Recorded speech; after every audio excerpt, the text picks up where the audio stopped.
Censor బోర్డులో దానికి ఎందుకు పర్మిషన్ ఇవ్వాలా? డైలాగులు తీసేయండి.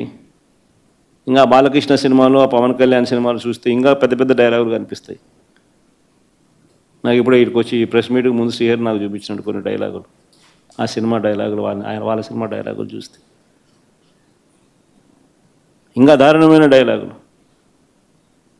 నీకు డైలాగులు నచ్చకపోతే సెన్సార్లు తీసేయండి. సెన్సార్ బోర్డు ఎందుకు పర్మిషన్?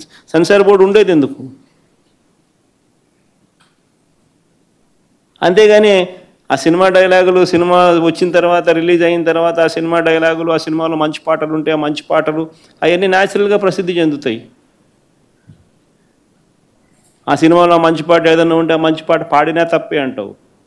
ఆ సినిమాలో ఏదైనా మంచి డైలాగులు ఏదైనా వీళ్ళకి నచ్చితే ఆ నచ్చిన డైలాగులు వీళ్ళు పోస్టర్లుగా పెట్టినా తప్పే, వీళ్ళు మాట్లాడినా తప్పే, వాళ్ళు చేసిన యాక్షన్లు వీళ్ళు చేసినా తప్పే.